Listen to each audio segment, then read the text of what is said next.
But good afternoon and welcome to everybody. Thank you for joining us in this discussion on artificial intelligence and cultural diversity. We are really pleased to have you joining us, but also to have such a great group of experts on this matter today. Starting, of course, with our dear chair of COMEST, who will be moderating the session. Great to have you, Peter Paul. But also having Sheila Janisov, Jason Lewis, and Shoko Suzuki is just great, because they are real experts on the question of diversity and many other issues related to artificial intelligence. I also want to thank the Japanese government for their support to promote this global dialogue and the ethical reflection of artificial intelligence. And this has been going all through the years. But the roundtables have benefited from their support since 2018, and you will find the other discussions that we have held with this support in YouTube.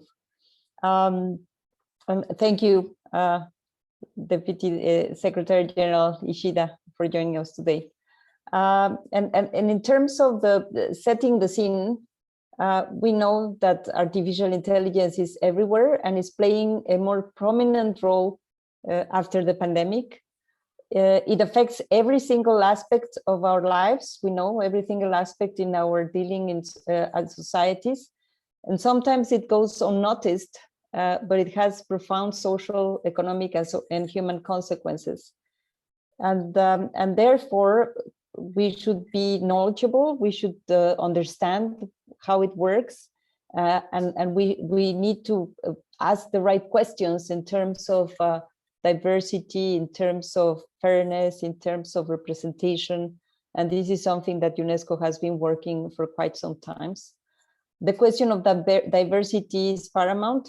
Our world is diverse, and this is a richness that we are committed to ensure that is translated into the technologies, and particularly on AI.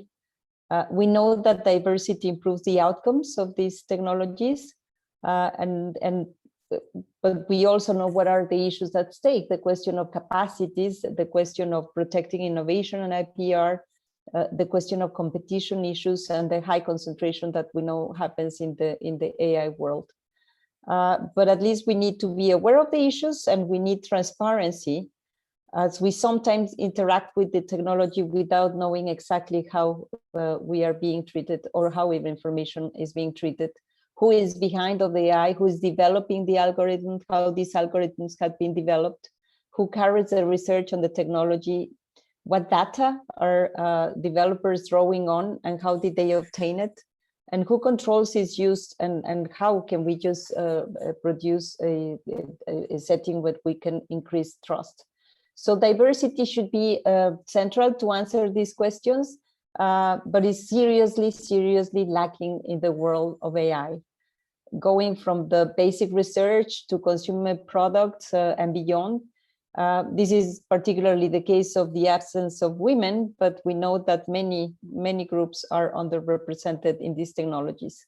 AI is geographically concentrated in the hands of a few private tech companies.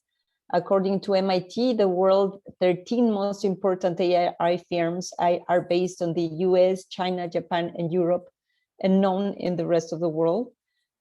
These countries account for most AI peer-reviewed publications and patent applications. Stanford AI Index 2021 reports that South America, Africa, the Arab states, Southeast Asia, to name only a few geographical areas, are lagging behind. And furthermore, professionals, academics, and experts in the field of AI are overwhelmingly men based in North America, China, Japan, and Europe, leading to a well-recorded gender and ethnical cultural biases when it comes to AI technology. So diversity is healthy and key to prevent these bias and stereotypes that we know are already there. If we look at languages and dialects in the world, we can count nearly 7,000 different ones, yet only 7% are reflected in the published online material. Swahili, for example, is not supported by large platforms. Arabic, although is the fourth most spoken language, only accounts for 1 to 3% of the online content. AI-powered voice assistants only work in 8 languages. 50% of the web pages are written in English, and 75% of the web's top domains come from Europe and North America. Nothing wrong with our friends from Europe or North America, but the fact is that we really need to empower many other areas, and we need to represent the world as it is, as I said, the world that is diverse. As an organization whose mission encompasses science, culture, and education, UNESCO is strategically and uniquely placed to address the full spectrum of issues that AI generates. And taking into consideration the multiplicities of approaches to technology found in different cultures is a prerequisite to addressing these issues. Diversity must be integrated in every single step of the AI life cycle, from the creation, as I said, of the research, the questions, posing the questions that we need to address via AI, to the development of the algorithms, to the collection of data, down to numerous application of AI in every aspect of today's societies. This is the only way to ensure that all voices will contribute to the development of ethical tools, policies, and frameworks for AI.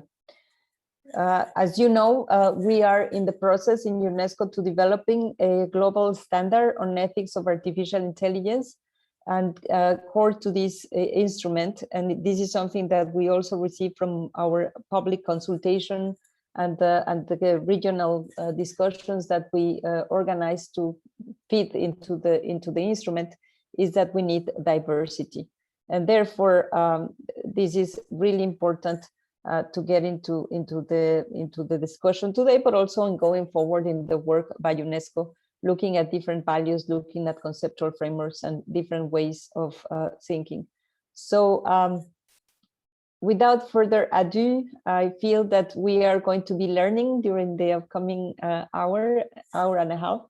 And I'm very glad to now leave the floor to Mr. Ishida, and then Peter Paul will take the moderating role. Thank you so much, and looking forward to the discussion.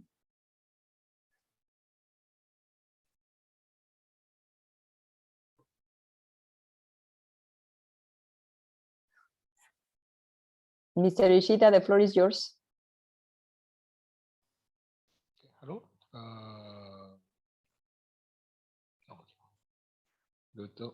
Good morning, good afternoon, and good evening. Could you hear me clearly? Okay, thank you. So, Assistant Director General, Madam Ramos, and the distinguished panelists, and ladies and gentlemen, it is a real privilege for me to make a few remarks in greeting to you on behalf of the Japanese government at this third roundtable on the ethics of artificial intelligence.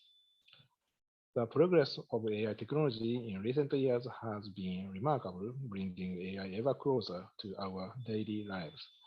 AI will be the key technology for creating an amazing world and contributing to the achievement of the SDGs on the global scale. AI will play the key role for the realization of Society 5.0, which will have the capability to solve many of the various problems our current societies now face.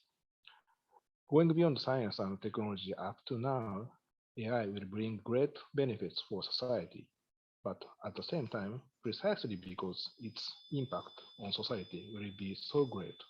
First, the appropriate development and correct understanding of AI. Second, knowledge that will enable its proper utilization in society. And third, consideration of the ethics of AI are all a must. These are issues that call for the engagement of a diverse range of people from many fields in this discussion because of the special characteristic of AI. I think this roundtable is certainly very meaningful because it brings together just such a wide range of people. This is the third roundtable of the series, which aims to discuss the impact of the AI technology will have on society from the perspective of ethics. Regarding the two previous roundtables, we made videos in accordance with each theme were released and received a high evaluation from all over the world. As donor for this roundtable, Japan is very gratified by this. Based on the recommendation on the ethics of AI, which is being prepared now in UNESCO, and the initiative regarding the ethics of AI that have been taken so far, I expect that this roundtable will further deepen our mutual understanding of the relationship between AI and human society. Finally, I would like to express my deepest appreciation to Assistant Director General Madam Ramos, the chairperson who has made such a great efforts for the holding of this roundtable series, and to all the officers involved at the UNESCO Secretariat, and of course to today's featured speakers for their participation. I hope that today's roundtable will again heighten interest in and attention to the ethics of AI and further enhance our thinking on this issue. Thank you very much. Thank you very much for these kind words, both of you. We have a special topic today, a very important topic. AI and cultural diversity is a super important topic in the sense that UNESCO has a unique form of responsibility here, you could say. Within the UN, UNESCO is the place to do ethics. And second, of course, it's the place where all ethical frameworks from all over the globe can be around the table to discuss important things. And AI is an important thing. It's shaping our society in very deep ways, from healthcare to education, from art to forms of social relation, politics, work practices. And from the perspective of UNESCO, one of the central dimensions of AI is the impact that AI has on the human mind. AI helps us to make sense of the world, to understand the world. And there, of course, it's closely linked to what UNESCO is concerned with: education, science, culture, communication, to bring peace in the minds of humans. That's the mission of UNESCO. And the mind is at stake with AI, you could say. So that means that this deep impact of AI requires careful ethical analysis in diversity. Diversity in terms of bringing together the ethical perspectives from all over the world, not as a form of, you could say, relativism, to say anything goes. Of course not. It's a form to organize dialogue, to develop common goals, common ambitions to make the world better with AI. The recommendation we are working on is trying to do that, but we need, of course, more thought, more thinking. And that's what we will have on the table today, to think through this diversity in the world, with three very eminent speakers who were already mentioned before in the introduction of Gabriela.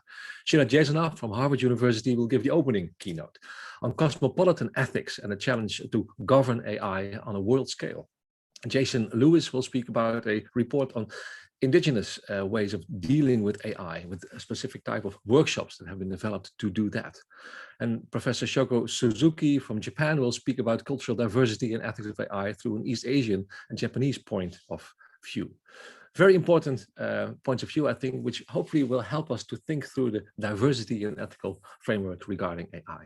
So without further ado, let me first give the word to our opening keynote speaker, Sheila Jasonov, Pforzheimer Professor of Science and Technology Studies at Harvard University at the John F. Kennedy School of Government in the United States, with a long-standing research interest in many, many different aspects of science, technology, and society.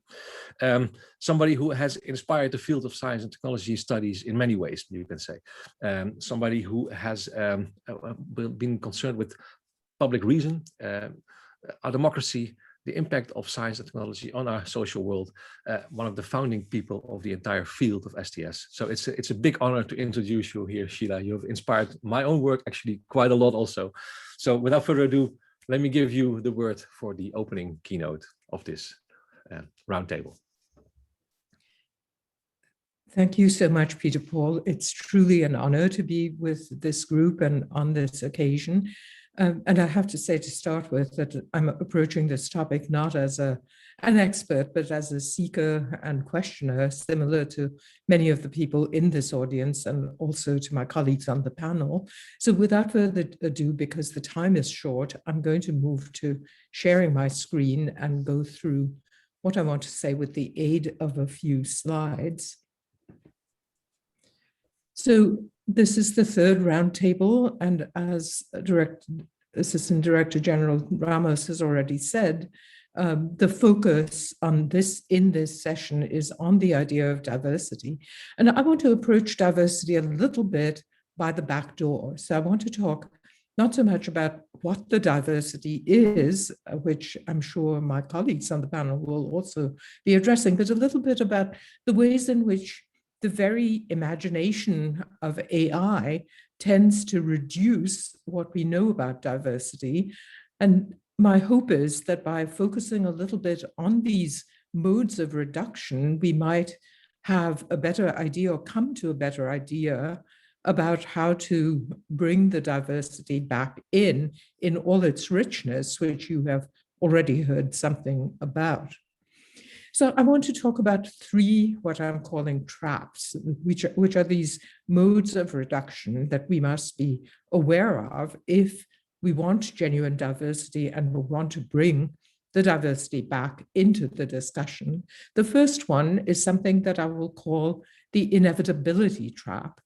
This is the idea that technology, and particularly our machine-made technologies of intelligence, our machines of the mind, that these are progressing, that they move from big to small, as you see, these early computers that occupied entire rooms. I like to point out that when I was an undergraduate in college, my first job was with Teleprompter Corporation, and I was handling file cards with little punch cards built in. And indeed, the computer took up an entire room in the offices of Teleprompter. So I have seen this progression from the room full of equipment to the computer in your purse or your pocket in my own lifetime, and seen something of the benefits, but as well as the power that is latent in these machines that we've made. So there is a story of almost Darwinian evolution about our machines.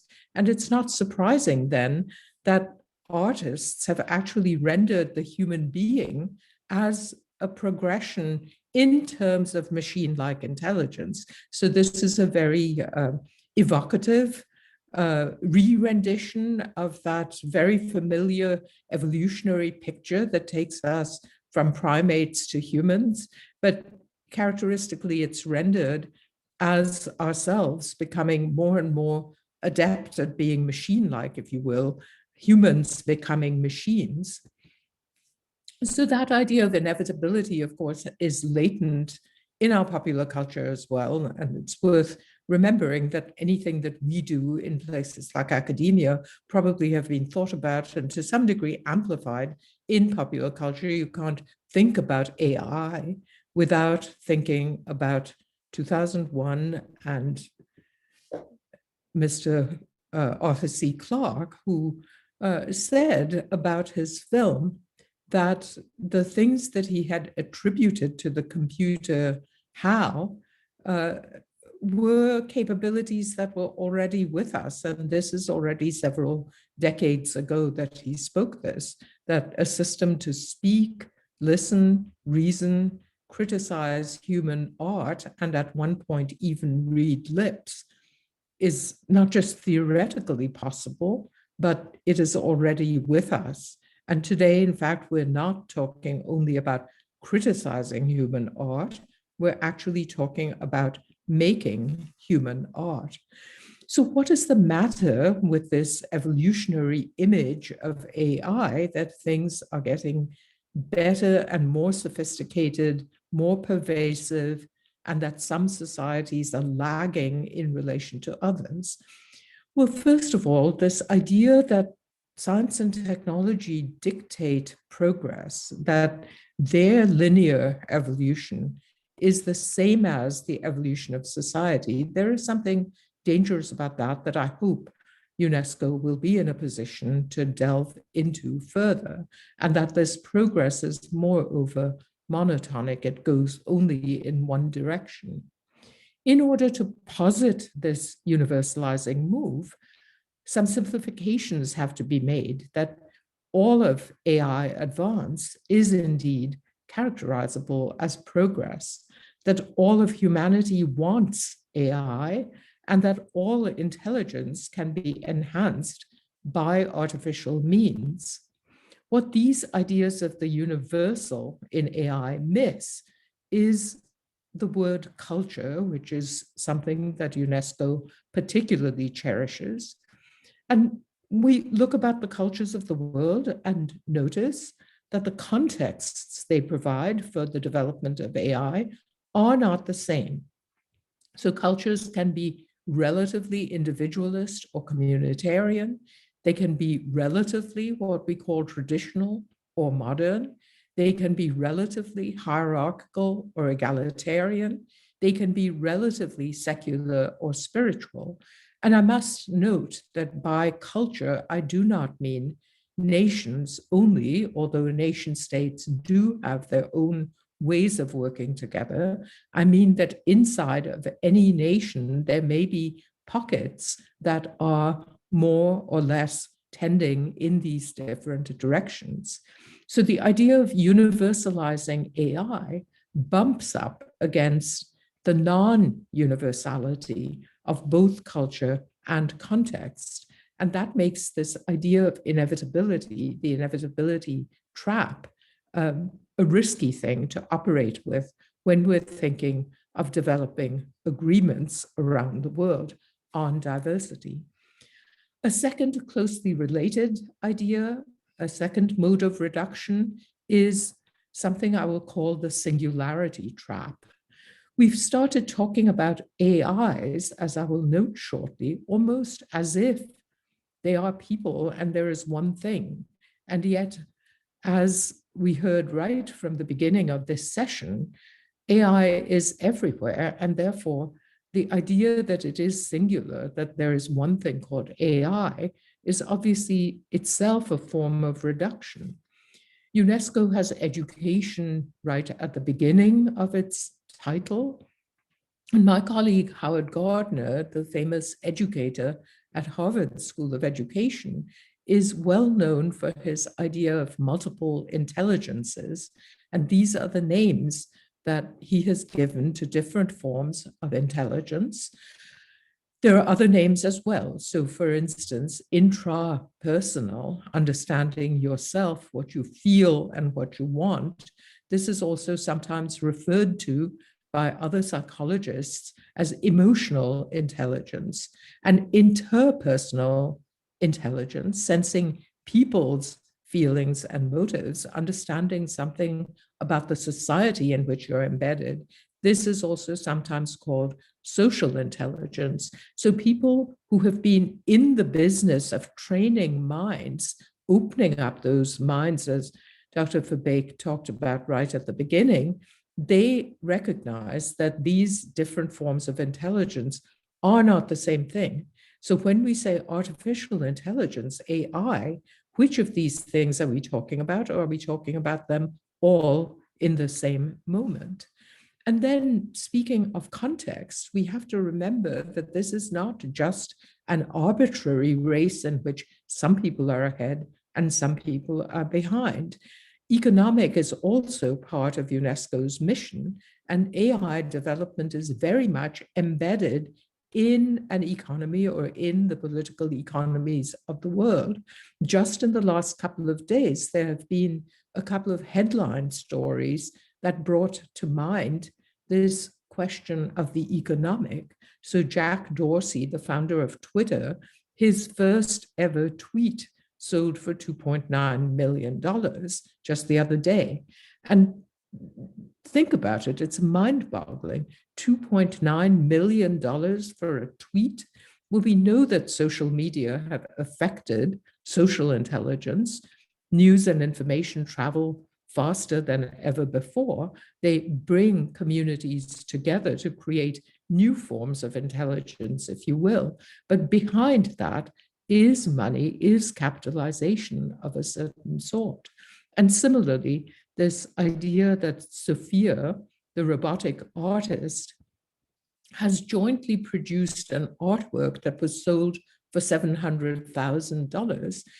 Let us put that in context. Yesterday, I got a fundraising proposal, a plea from a student at Harvard Kennedy School who said that he was organizing a fund to pay for Brazilians who are in need of help in the wake of the pandemic. And he said that a $15 contribution would feed a family for 1 week. So put that $15 next to 700,000 and you get some idea of the scale of capitalization that is behind the development of AI. And I am suggesting that the singularity trap that makes us think AI is one thing overlooks the diversity of the economic contexts in which AI is being developed.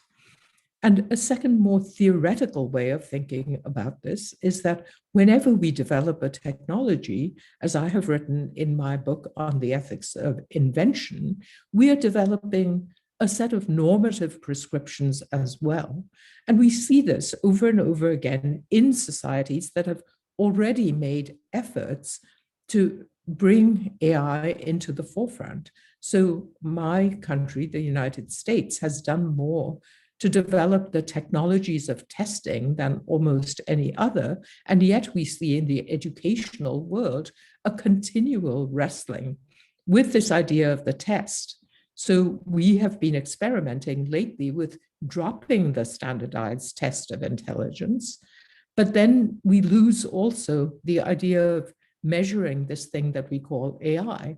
This may be a salutary development, but one can see that a half century of experience with testing a thing called intelligence has led us to conclude that these are inadequate measures, and yet at the same time, we're enhancing intelligence artificially.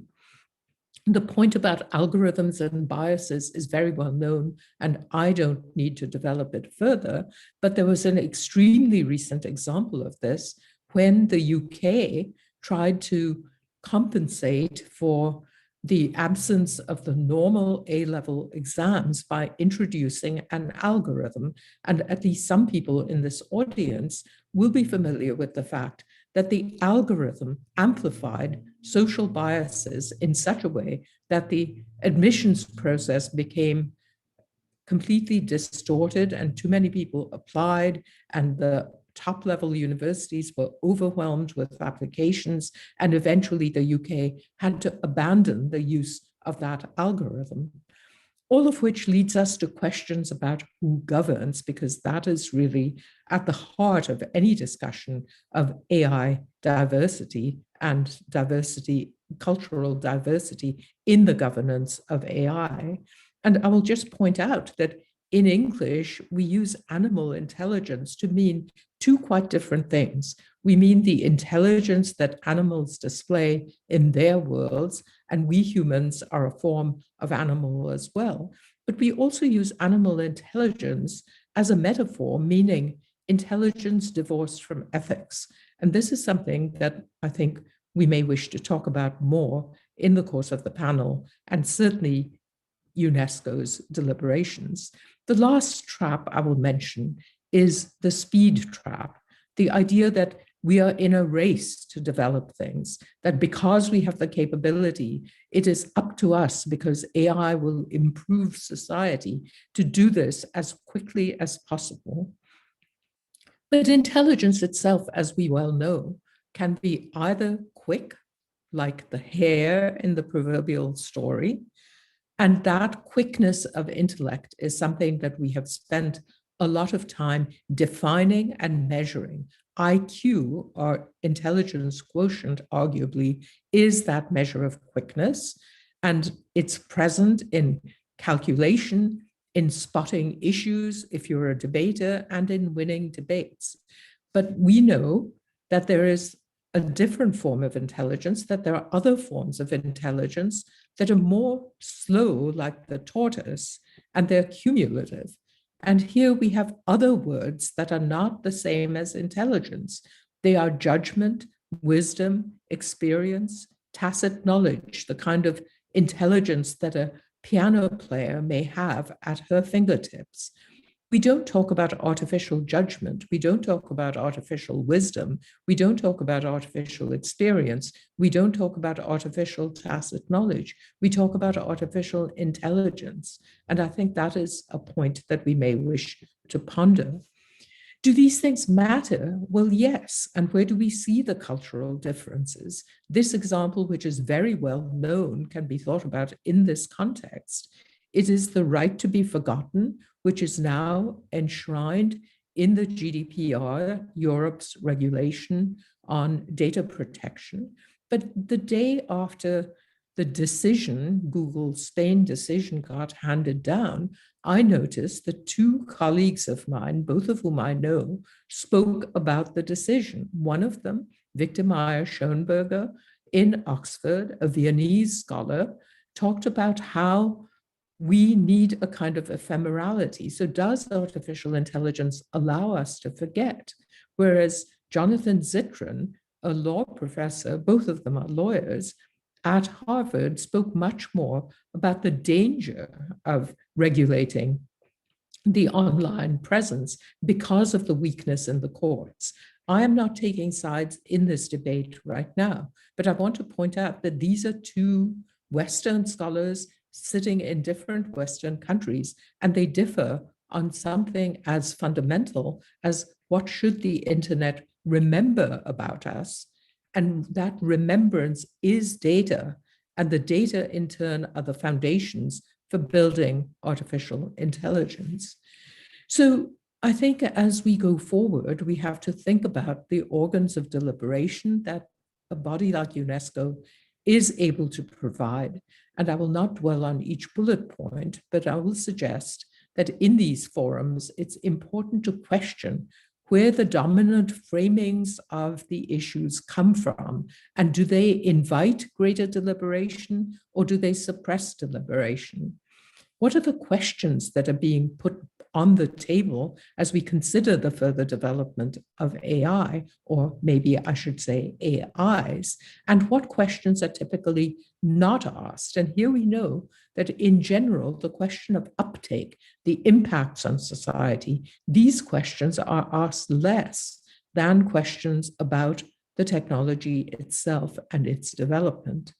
So the what is to be done question, I believe that we should eschew the matter of urgency that technology may develop fast, but we are under no compulsion to say that technology should set the pace of our ethical thinking. And there is a slow science movement coupled to which we might have the idea of a responsible technology movement while we develop ideas of inclusive deliberation. And the next speaker on the panel will have a lot more to say about this. The objectives, I think, going forward are to focus on the questions more than the answers. And here is where the idea of cosmopolitan ethics comes into the picture. And I look forward very much to developing these ideas further, not just in today's necessarily restricted conversation, but as UNESCO's valuable work goes forward over the coming years. So with that, let me thank you for allowing me to speak to you this morning, and stop sharing my screen and hand it over to the next speaker. Thank you so much, Sheila. That was super interesting.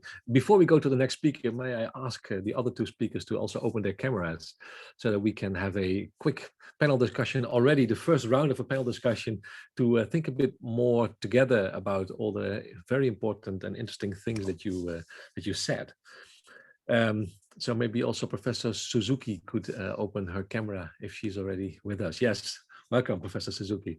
Wonderful that you're here also. Hello. Very interesting, and well, let's take this opportunity already having all of you together here to discuss some of the elements that Sheila brought into the discussion. Maybe a first thing, of course, to address is that how could we optimally take into account cultural diversity in some of the issues that you said? And so, for instance, what sticks to my mind is your remark about the right to be forgotten and how to deal with that. So I've been doing a little bit of work on African ethics and in the idea of some African frameworks, in Ubuntu ethics especially. The whole idea is, of course, that the ancestors and the future generations need to be taken into account in the decision that we make now as well. So in that case, you would say the right to be forgotten is a complicated thing in a framework where actually the ancestors and the future generations all need to be there. How could we deal with such diverse frameworks if we still want to reach some kind of an ethical guidance in the world? Is that a relevant question for you, Sheila? Well, for me, it's an extremely relevant question. And as a lawyer who also studies constitutions, I know that there are different forms of subsidiarity abroad in the world. And the question becomes, where do we universalize and where do we say that local ideas ought to govern? So in questions affecting the body that are intimate, that are extremely human, most of the constitutional systems of the world have said, this is where you grant subsidiarity. That is, you let the lower levels, the lower structures determine for themselves what they want. Now, the danger in a technological world, or maybe danger is not the right word, but the directionality of the arrows in a technological world is that this idea of subsidiarity gets lost. That one way of doing things comes into play because it is what the technology dictates. And this is what I was trying to illustrate with that evolutionary artwork that says, we are, in effect, it is saying our development follows what technology tells us should be the right way of development. So at the moment, if you look at the big social media platforms, it is actually very difficult for an individual to say, this is the way I wish my memory to be retained or not. I mean, I am at a moment in my life where my university is talking about archiving my works, and I have more say about archiving my work than I do about Facebook, if I choose to join it, which I do not, maintaining my memory. And there are these oddities that there are already contradictions in the ways in which we're handling these things. Thank you so much. So let me continue on this discussion, but also asking to Jason Lewis and Shoko Suzuki a question that also comes from the Q&A from the audience. The ambassador of the Vatican asks if it would be useful to distinguish between intelligence and reason. And I think it links to what you said, Sheila, about wisdom and intelligence, and maybe the idea of, the distinction between the hare and the turtle. So quick and some accumulative. So that distinction between intelligence on the one hand, reason, wisdom on the other hand, does that also make sense in your frameworks, Jason and Shoko? Maybe first, yes. Jason? Thank you. And in my presentation, I will distinguish between the reason and tacit knowledge or the bodily knowledge. Reason in the modern times is so important for us, especially in the school education. But bodily knowledge is the wisdom-based knowledge. And I think it's an important point that artificial intelligence can imitate human behavior, but the humanity, what is a humanity?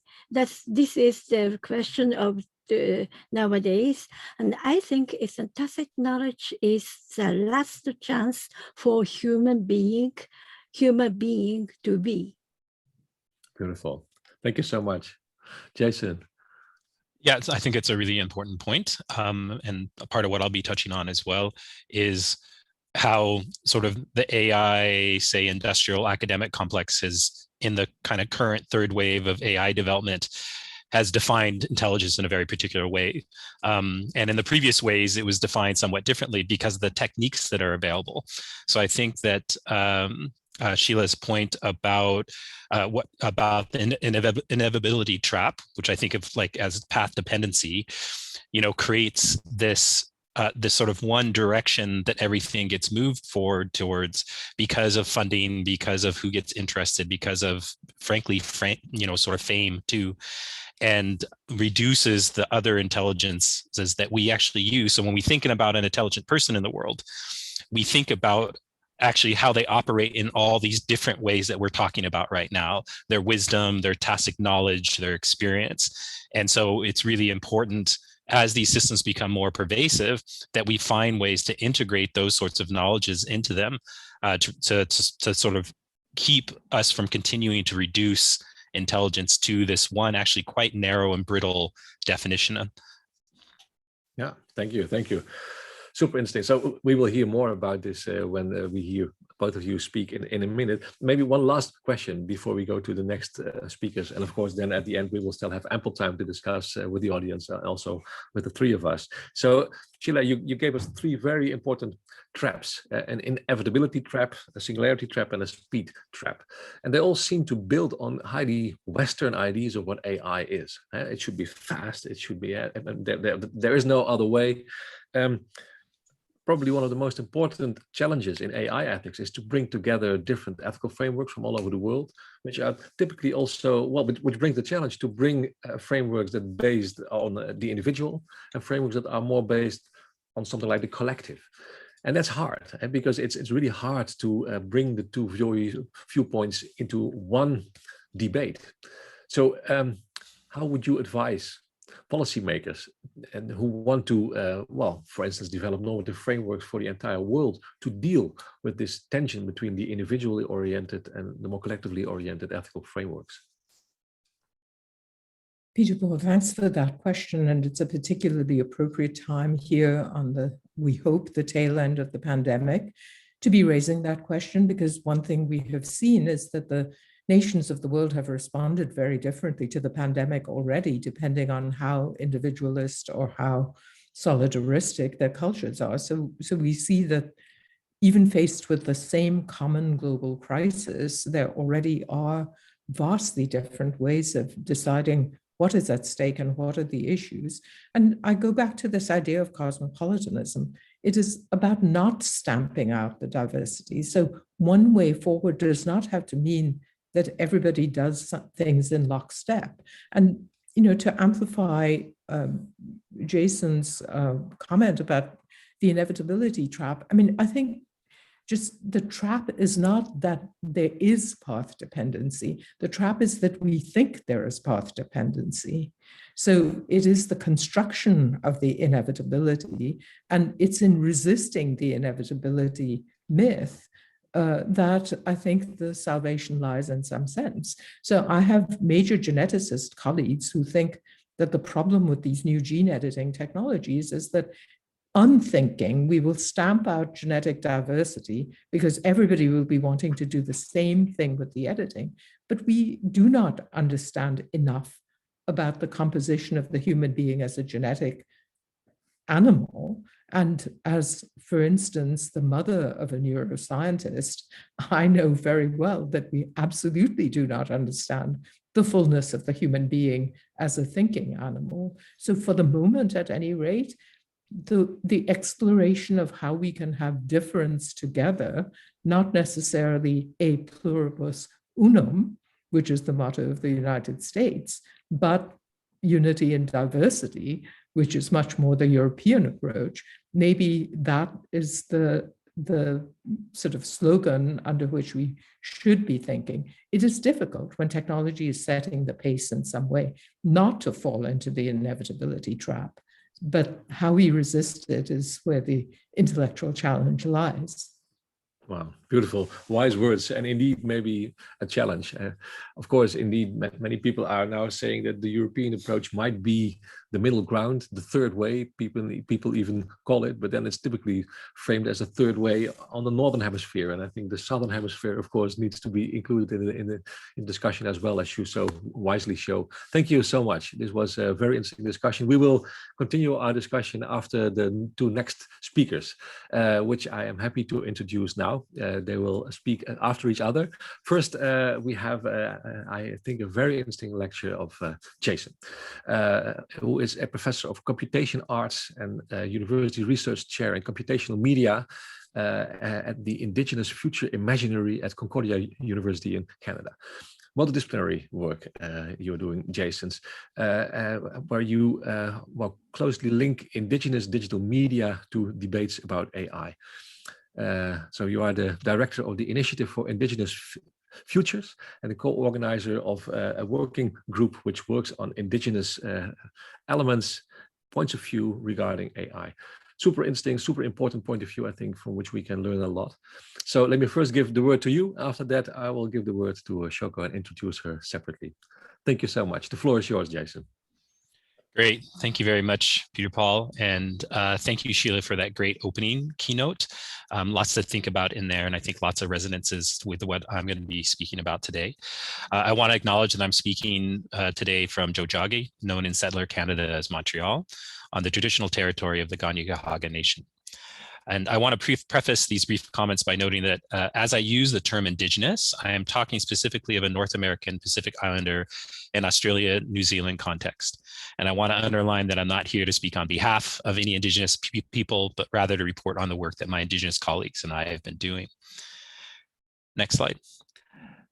So the Indigenous Protocol and Artificial Intelligence Working Group started with Making Kin with the Machines, an article I co-wrote in 2018 with 3 colleagues, Noelani Arista, who's a historian who was based at the University of Hawaii at the time, Arch Pachowis, a Cree multimedia performance artist based in Toronto, and Suzanne Kite, a PhD candidate who works with me.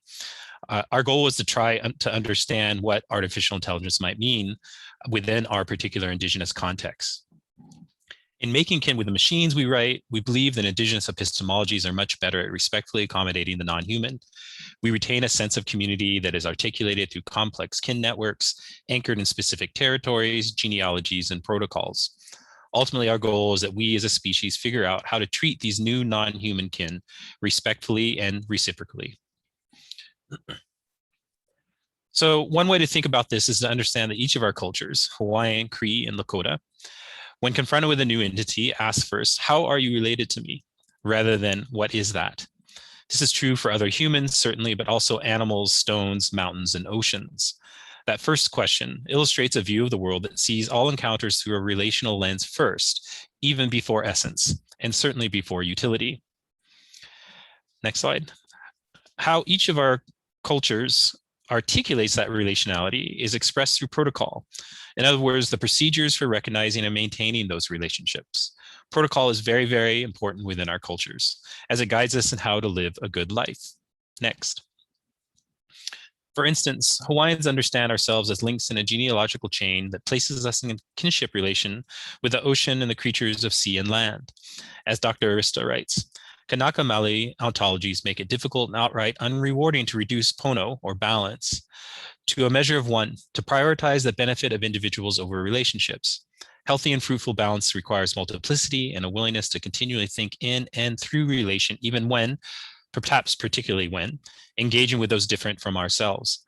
A Kanaka Maoli approach to understanding AI might seek to attend to the power or mana that is exchanged and shared between AI and humans. If all things might potentially be a relation, this certainly includes the tools we make. In the field of AI, we are crafting systems whose goal is to be human-like in intelligence, to which we are giving agency we have previously only given to humans, which are being used to assess human behavior, in some cases make judgments about that behavior, and which, on the outside edge of the science fiction dream, may achieve some form of sentience, maybe even consciousness. These are systems in which we are already in relation, and that relationship is only going to grow and become more complex as the technology advances. Indigenous cultures have tools, languages, protocols, and epistemologies that remain robust in articulating these types of relationships. So as the Making Kin with the Machine essay was being written, I worked with 2 other colleagues, Angie Abdillah, a Trawal Woolway designer based in Sydney, and Oivi Parker-Jones, a Hawaiian neuroscientist working at Oxford. We put together 2 workshops in the winter and spring of 2019. These were called the Indigenous Protocol and AI workshops, and they were attended by 35 participants from 15 Indigenous communities from across Aotearoa, Australia, North America, and the Pacific.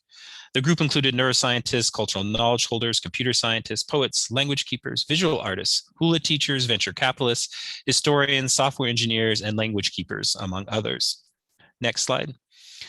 Out of these conversations came the Indigenous Protocol and AI position paper, which we published in July of 2020.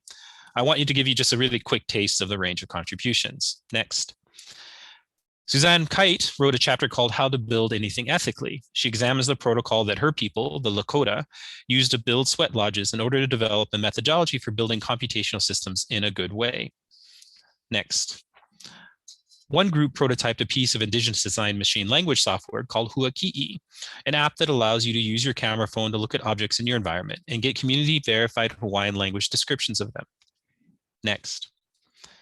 And Dr. Hemi Wanga wrote about the potential for AI systems and related technologies to be used against indigenous people as an extension of colonial practices of exploitation, extraction, and control, particularly those that displace a people's understanding of themselves with a worldview that favors the colonizer. He writes, the colonization of the culture, language, and mind takes place through the transmission of mental habits and contents by means of social systems other than the colonial structure. These social systems include cultural practices, language, and technologies, such as artificial intelligence. Next. We also developed guidelines for indigenous-centered AI design to reflect in very condensed form the themes and concerns that we found most important. I want to highlight several of those themes. Next. Relationality and its consequence, reciprocity, are at the core of humanness and are how we produce knowledge that is worth knowing. AI systems should be designed to understand how humans and non-humans are related to and interdependent on each other. Understanding, supporting, formalizing, and encoding these relationships is a primary design goal. Indigenous knowledge is often rooted in specific territories.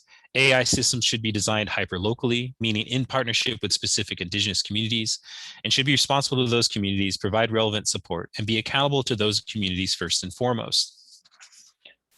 All AI systems should be designed to respect and support data sovereignty. Indigenous communities must control how their data is solicited, collected, analyzed, and operationalized. They decide when to protect it and when to share it, where the cultural intellectual property rights reside, or if they actually exist, and to whom those rights adhere. So I want to close with two provocations that grow out of this work. Next. The AI industrial academic complex doesn't have an ethics problem. It has an epistemology problem. The persistent infections of bias are simply symptoms of this deeper issue. The epistemology problem stems from a series of assumptions that are built into how we design and deploy our computational systems. And this, I think, speaks to what Sheila has already introduced to us. The user is an individual. The individual is primarily concerned with maximizing their personal well-being. Culture is a second-order affect rather than a primary phenomenon, and that the only useful knowledge is that produced through rational instrumentality. This makes AI system engineers blind to important aspects of human existence, such as trust, care, and community, that are fundamental to how human intelligence actually operates. The refusal to engage, explore, and operationalize knowledge frameworks that centralize these aspects is a tremendous scientific failing, creating huge gaps between what humans think of as an intelligent presence in the world and what the industry academic complex is building. This, to me, is the cause of the white supremacy. Please go back. This, to me, is the cause of the white supremacy that social and computer scientists such as Noble, Benjamin, Gebru, and Bulamwini have documented. The bias in these systems is not a bug, but rather a feature of an interlocking set of knowledge systems designed over centuries to privilege white men. We need to be really clear about this. Next. Furthermore, I have to wonder if machine learning, deep learning, and all the different AI techniques that rely on vast amounts of data to work are not fundamentally ethically compromised. Very little of that data was collected in a truly ethical manner. The people who produced that data were not asked if it could be used in this way. They were not compensated for this use, and the use most likely does not benefit them directly. Indigenous people have a long history with people like this, scientists who behave as if our data is a publicly available resource that they can use to make themselves famous or wealthy or powerful, all in the name of the greater good of increasing humanity's store of knowledge. Indigenous folks see people like that coming from a mile away and recognize them for what they are, colonizers. Next. AI system builders who do not understand the cultures in which they operate cannot understand how their systems actually perform. As scientists, they should be ashamed at how narrow-minded they are. As engineers, they should be embarrassed at how badly their technology fits their use cases. We should expect more from them. Next. In the meanwhile, my colleagues and I will continue building capacity within our community so that we can design and build AI systems ourselves that are better suited to helping our particular communities thrive. next. Thank you.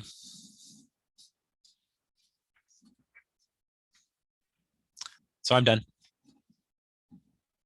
Thank you so much, Jason. I had to look for the button to show my camera. Super interesting. Maybe let me ask you one question before we go to the next speaker, because I was really intrigued by what you said about not ethics is the issue, epistemology is the issue, by which I think you mean to say it's the way in which AI makes us understand the world, or the way in which AI embodies an understanding of the world. That's where the issue is.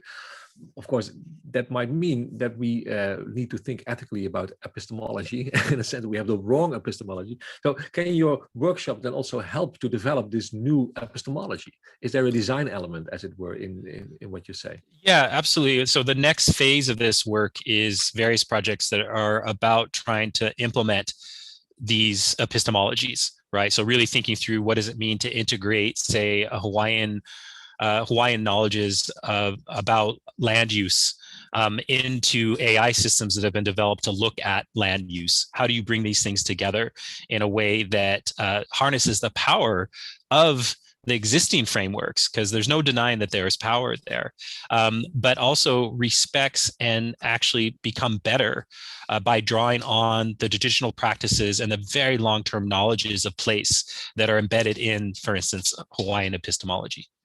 Yeah, wonderful. Thank you. Thank you so much. I think that's a good moment to ask the third keynote speaker to appear online. Professor, oh no, now I lose my picture because it goes full screen because of the new screen sharing. So I have to go to my notes again. My apologies. That's the thing of Zoom. You cannot always control your own desktop. The third keynote speaker, a very warm welcome to you again, Shoko. I have already introduced you a little bit, maybe now a bit more extensively. It's an honor to have you in our midst, a professor at Kyoto University, the Graduate School of Education in Japan, where you are a board director of the Japanese Society for the Philosophy of Education, member of the Science Council in Japan, and a PI of the Center for Advanced Integrated Intelligence at the National Research Institute, RIKEN, in Japan. So your work is really a lot on AI at the moment, on redefining humanity in the era of AI and finding ways to harmonize AI for the social good. Super relevant background, I think, to contribute to this panel on diversity and AI. And you will speak about cultural diversity and ethics of AI through an East Asian Japanese perspective. The floor is yours. Thank you, Peter Paul. So I'm Shoko Suzuki from Japan. It's a great pleasure for me to be here. And could you, yeah, okay. So my slide is there. So I specialize in philosophy of science, education, and anthropology. I have been focusing on intuition, tacit or the bodily knowledge that have not been the main themes of modern learning. As a leader of the AI Ethics and Society team at the AI Research Center at RIKEN in Japan, I am working on human ethics as a way of living in the age of AI. Today, I'd like to talk about the future of AI ethics from the perspective of East Asia, especially Japan. Next slide, please. By inventing and using language and tools, humanity has created a technological civilization. The created environment is so-called the second environment, culture and education.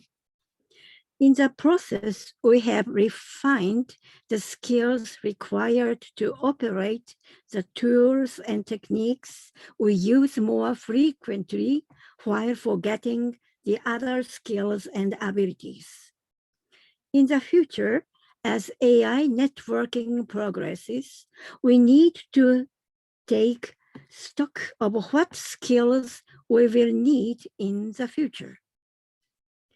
At the same time, the paradigm of the modern social system based on the 17th century scientific revolution the industrial revolution that accompanied it, this system is strongly impressed from the European model, must be changing by digital transformation. The modern system, built on the principle of self-determination and self-responsibility, the human being as an autonomous and independent individual, we have to check its significance for the next AI era. This means rediscovering what has been forgotten in the modern paradigm that has latest for 300 years. The potential of the culture that has been handed down since pre-modern times and shifting from information and knowledge-driven thinking to an emphasis on wisdom. The key ideas for the new enlightenment and the new humanism are cosmology, symbolism, and performativity. In the age of AI, we need to design the future from a cosmological point of view to understand the multiple meanings of the symbolic elements of our culture from different perspectives, and to enrich our performativity through the interaction of diverse stakeholders. Next slide, please. Nowadays, when we talk about capabilities, we are explaining them in a way in combination to enable a certain performance, such as the ability to see and hear according to the different sensory organs. In modern times, for the last 300 years, reason and cognition have been emphasized. On the other hand, sensibility, emotion, intuition, as well as physical and tacit knowledge, which have been accumulated as wisdom in traditional societies, are almost forgotten, especially in school education. In a data-driven society, humans will have to live as networked elements of environmental intelligence.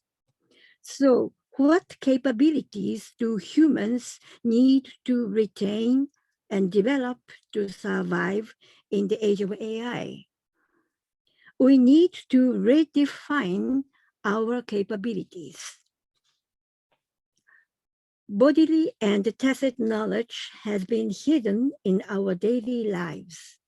In the traditional arts and crafts, it is important to rediscover this knowledge in each culture to coexist with AI. It is but hard to analyze with methods of modern sciences because it is ambiguous, difficult to visualize, and has a fuzzy aspect. And it enables as wisdom the non-verbal communication and the beautiful sense of the way of living. To approach this kind of knowledge, we need to collaboration of all sciences, not only the natural sciences, but also the humanities and social sciences. Increasingly, attempts to program AI to mimic human functions will deal with these ambiguous areas of knowledge. However, it is very difficult to explain algorithm by its qualitative nature. I think this qualitative nature is human nature. Next slide, please. For example, today I mentioned the concept of harmony as this kind of knowledge. Harmony has two elements from an Eastern or Japanese perspective. One, the world is connected between people, animals, other lives, and also things. But this harmony system is not stable like the pre-established harmony, but is always in motion, changing. This connected world can consist by supporting and sharing among the elements. All the elements are working in tandem to find a dynamic balance.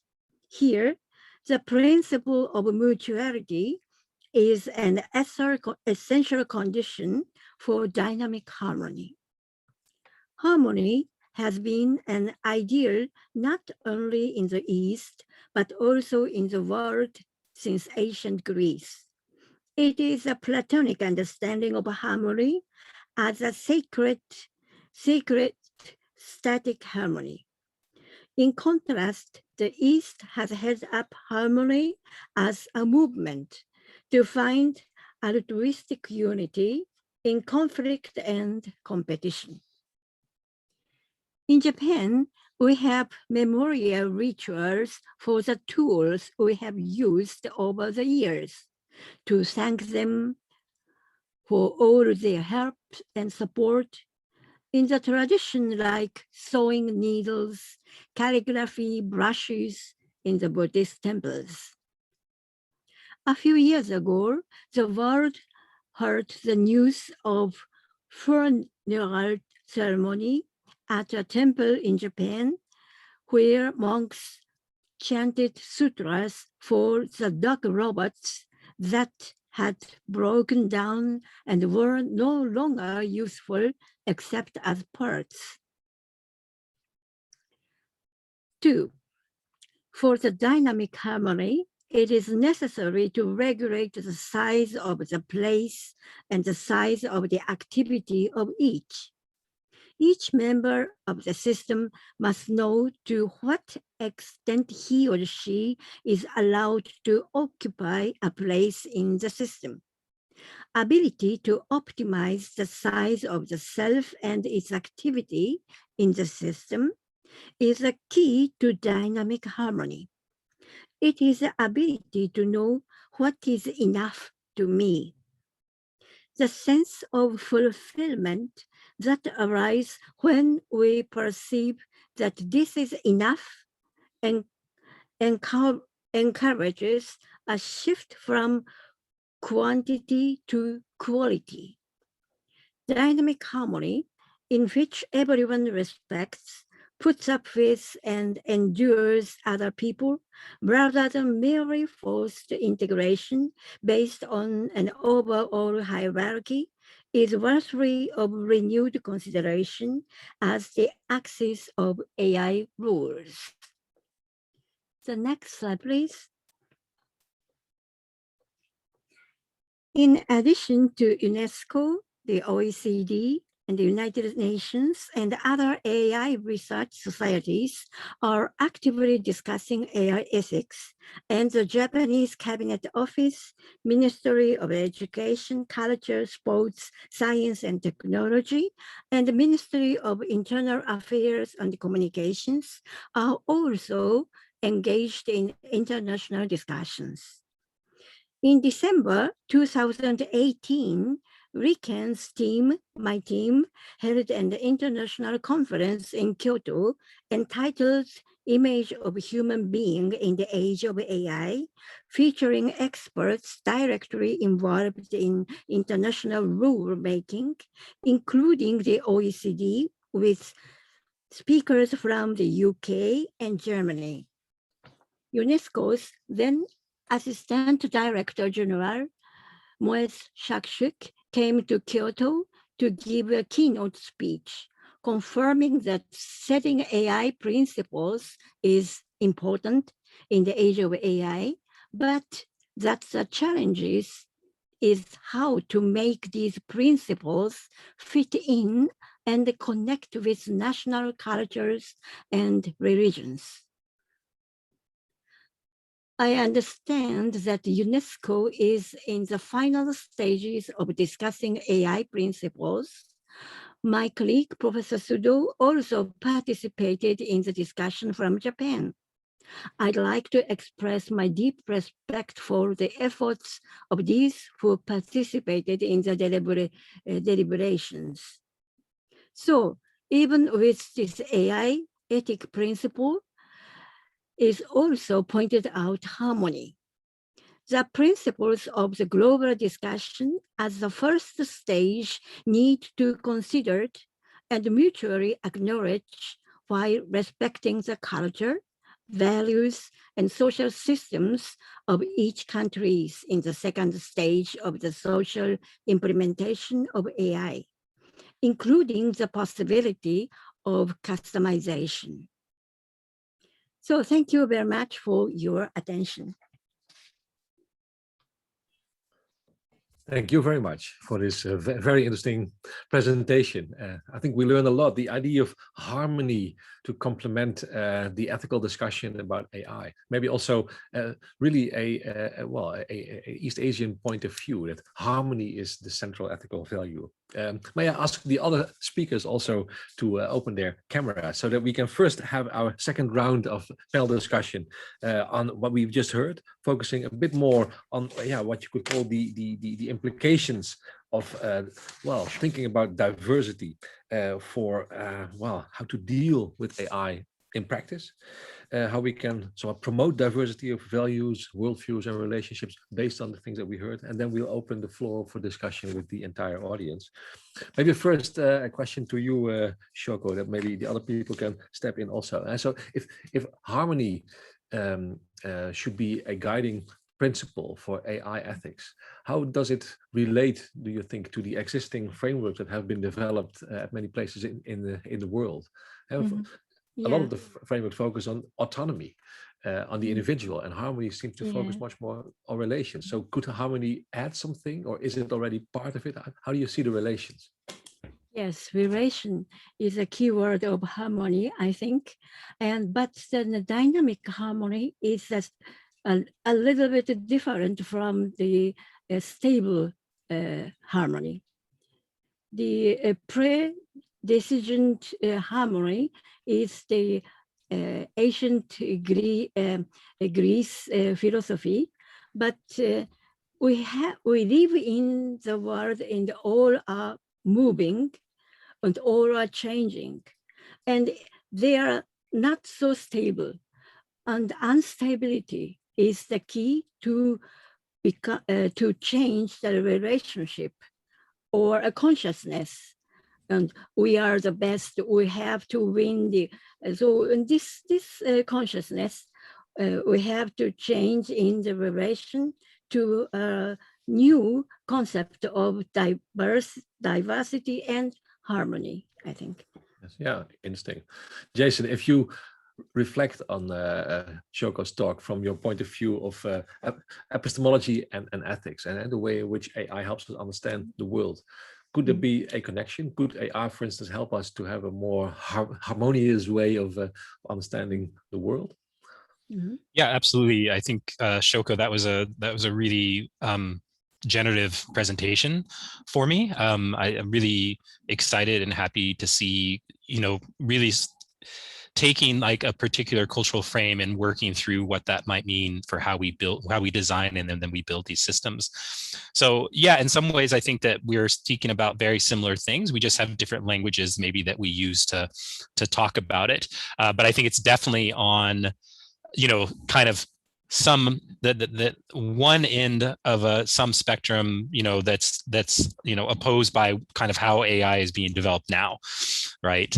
Which is, as Sheila discussed and Shoko also discussed, like it is this very kind of narrow concept of intelligence. And so how do we expand it out? So yes, I would think that at least, with the people, talking with the people in the workshops and talking with people in the community in Hawaii, that, harmony is one of those things that is embedded in many of those relational frameworks and ways of thinking about things, and sort of how do you find harmony. And also, I think it's a great distinction to make between the Platonic harmony, right, which is this staticism, right? It's sort of like kind of this seeking after a stillness and a lack of change that, informs a whole long, genealogy of intellectual thought, that ends up with machine systems that are like incapable of dealing with how people kind of actually live, which is dynamic, right? Which is change, which is growth, which is evolution. So I really appreciated that pinning of, the long, deep intellectual genealogy behind some of these ways of thinking about intelligence and human presence in the world. Wonderful. Thank you, Jason. Wonderful answer, I think. So yeah, Sheila, may I ask you also to reflect on both of the talks? I mean, you've introduced 3 traps to us, and I think both of the talks, maybe could help us find ways to avoid the traps. The idea of ethics epistemology is maybe what I picked out, but of course you said much more, Jason, and the idea of harmony in Shoko's talk. Do they somehow address the 3 traps that you identified, Sheila, and do they maybe then also give a basis for governance of AI in a new way? Thank you, Peter Paul, and thank you, Jason and Shoko, for these wonderful talks that I think we have illustrated that there's a kind of harmony among the 3 speakers on this panel, and that is in itself, I think, a kind of demonstration. So it's not so much, I agree with so much in what both of my colleagues have said, that that is perhaps not the direction to go in to underline the similarities. But most of the words, as Shoko has already pointed out with her comment on dynamic harmony versus a static kind of harmony, and Jason in his allusion to Platonic stillness, the harmony that is fixed in the world. I think that most of the cultural traditions of the world have a sense of dialectic in them as well. I mean, certainly Hinduism, which has not been explicitly mentioned, talks about the cyclicity and the generative properties of existence and the coming back in different forms as part of the way in which people have understood their relationship to the spiritual and to existence itself. So in this year, which is, roughly 100 years since the passing of Max Weber, who talked about bureaucratic rationality and sort of fixing the world in a certain place, I guess the things I worry about are that any of the words we use are susceptible to being institutionally translated into being static, rather than what my colleagues and I are also advocating for. Jason did it very eloquently right now in talking about change and adaptation, and I think that's also built into Shoko's idea of dynamic harmonies. So it's, to me, as somebody who studies governance systems, some of the sort of basic ideas we have about structure and agency, how we balance this eternal dialectic of what we want to hold still as opposed to what we want to allow to move, that is the intellectual puzzle.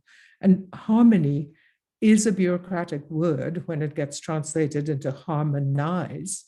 OECD, which was mentioned before, has as its role to harmonize regulatory structures around the world to enable a certain kind of free-flowing of some innovations and some goods.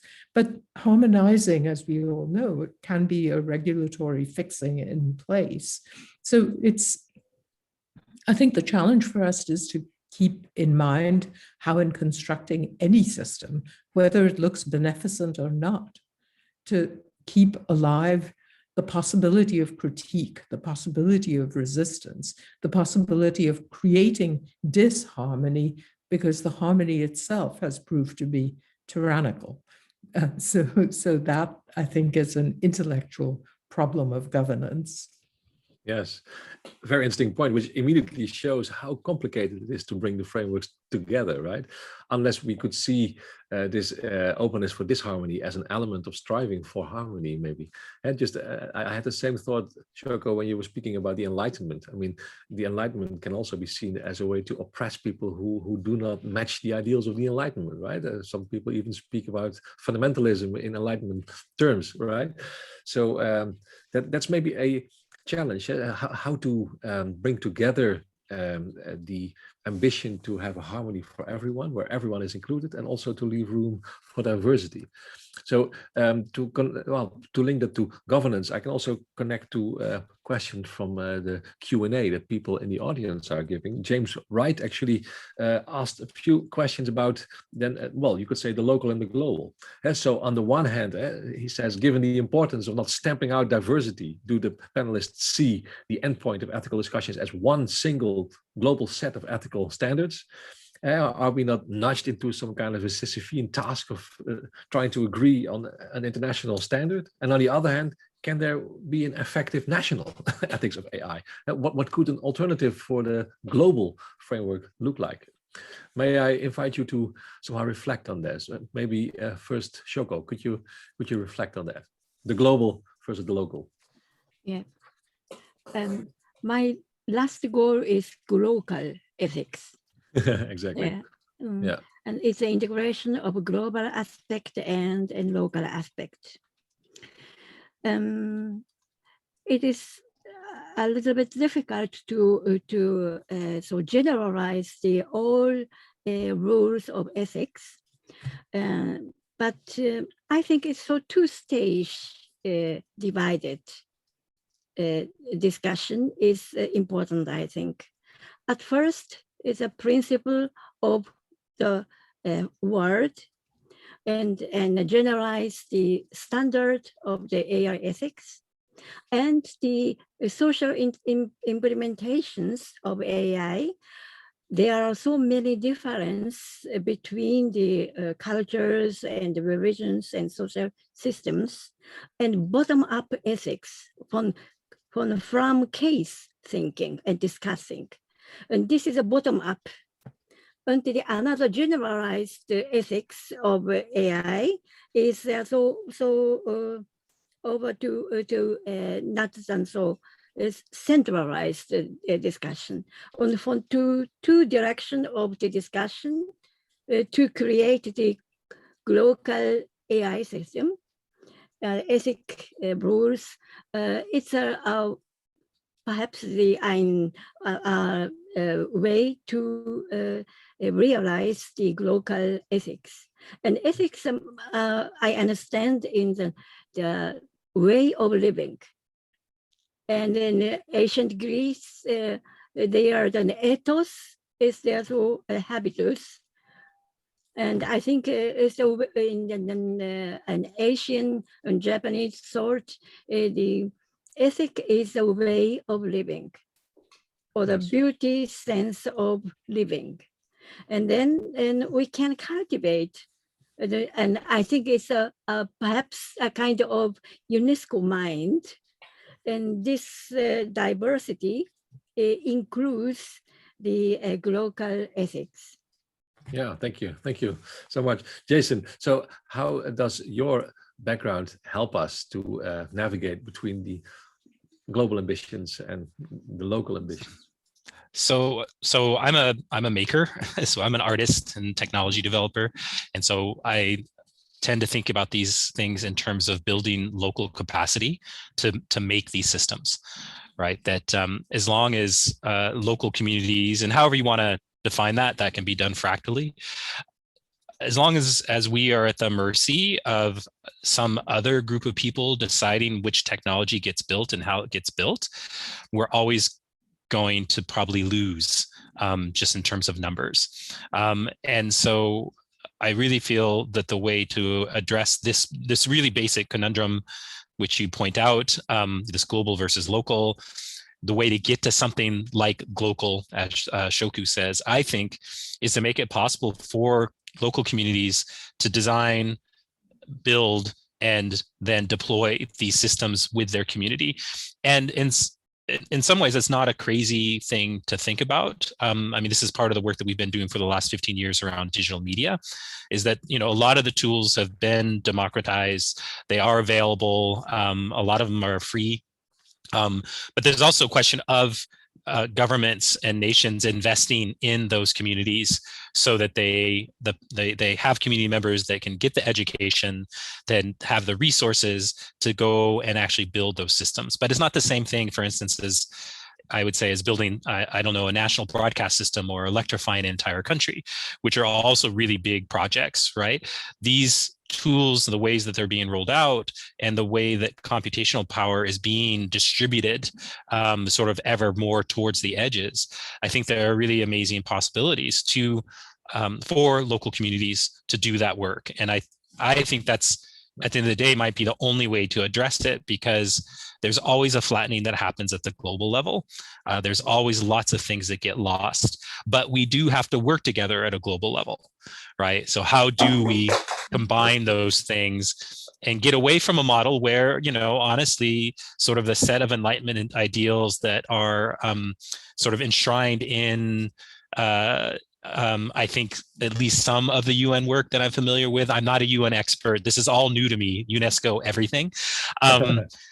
Don't become tyrannical, like you said, right? So don't become a way of flattening other ethical frameworks. And I would argue in some ways, at least from a North American perspective, and as an American, where I was born and bred, you know, the thinking that these are universal ideals, and thus it's obvious that everybody must subscribe to them. That will continue. That tendency to feel that way and try to enact that, I think, will continue.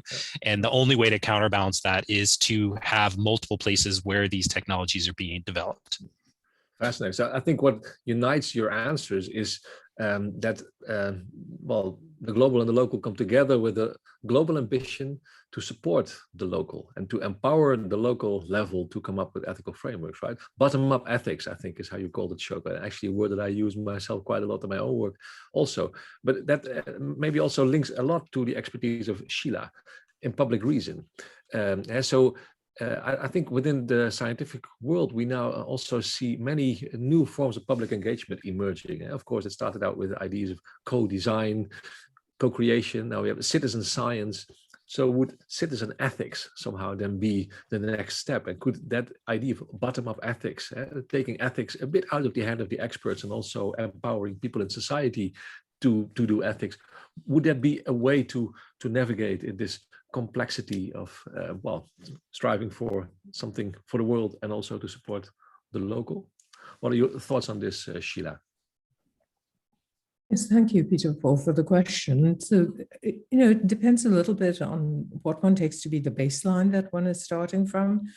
So I don't take globalization as the baseline. I mean, a lot of my work has delved into ideas like the Western and shown that there isn't any such thing.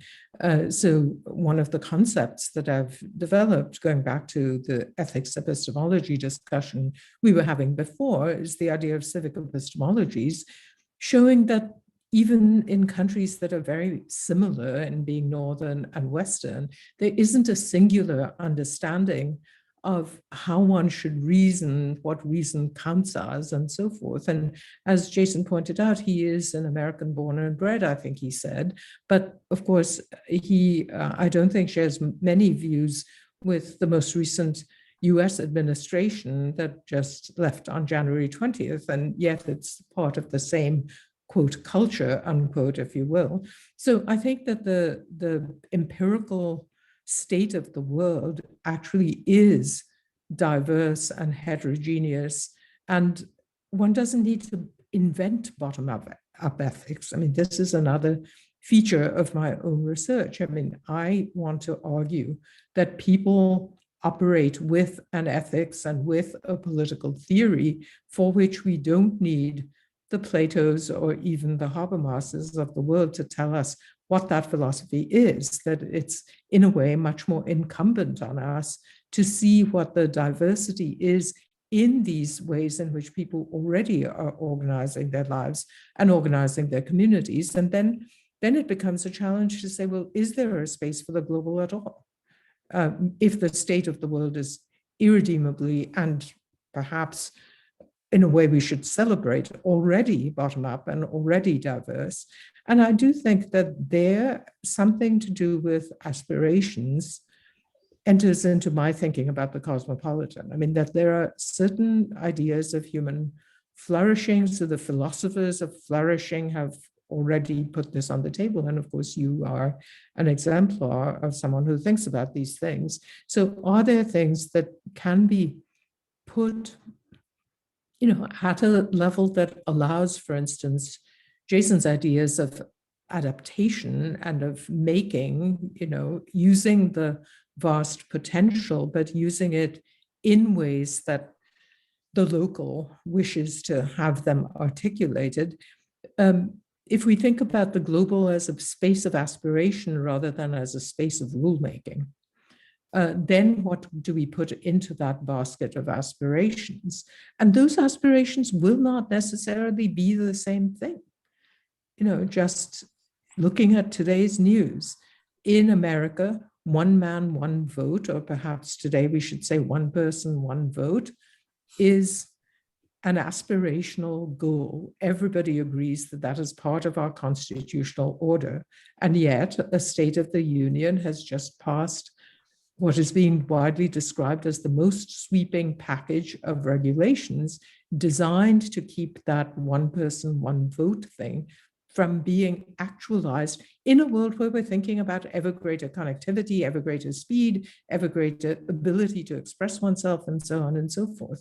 So I think that the realization that between the aspirational and the implementation falls the shadow, as T.S. Eliot might have said, that's where the friction lies.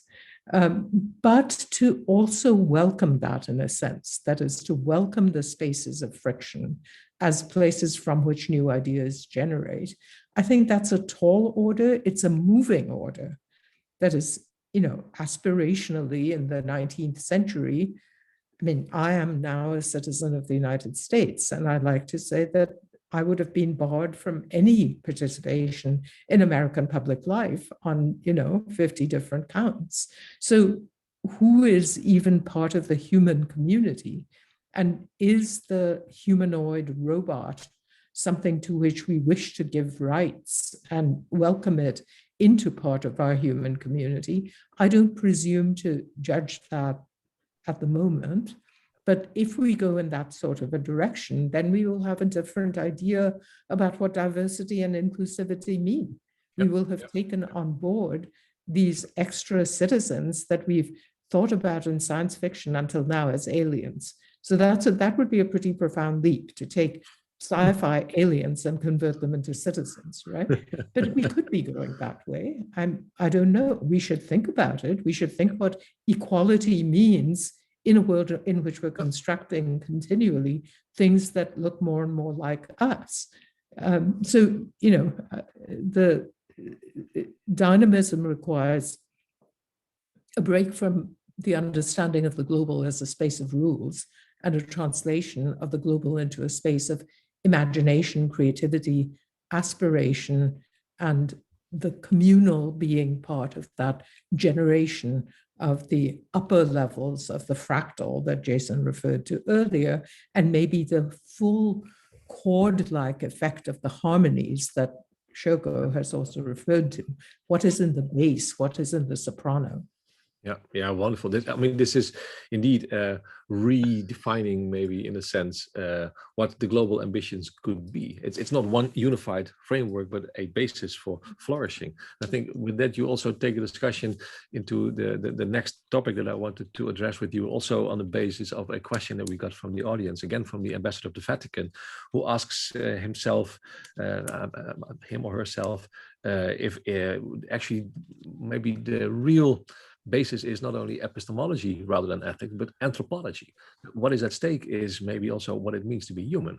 If I somehow translate this question into my own words, I think if we speak about human flourishing as being maybe one of the central goals also for global governance, to create spaces for imagination, aspiration, creativity to support human flourishing, then of course the question emerges, how is AI affecting what it means to be human?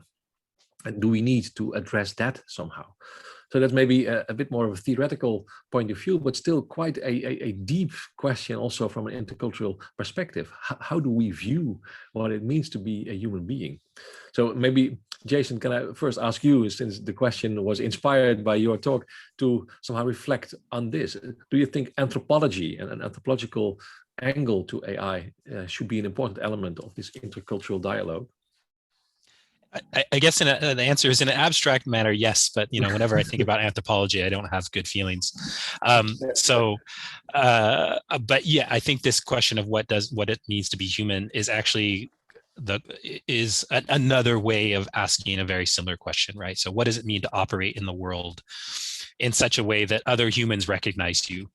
But then also, what does it mean to operate in the world where there are lots of non-humans?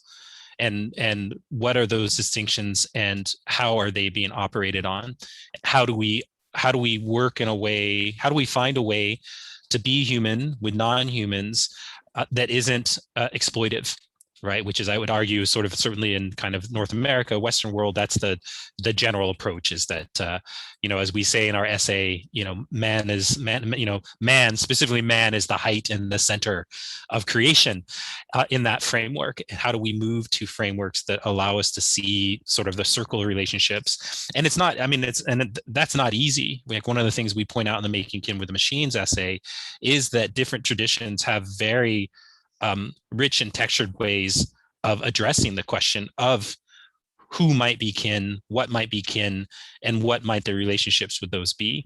And that's again why I come back to the hyperlocal sort of aspect, is because those differ, quite markedly.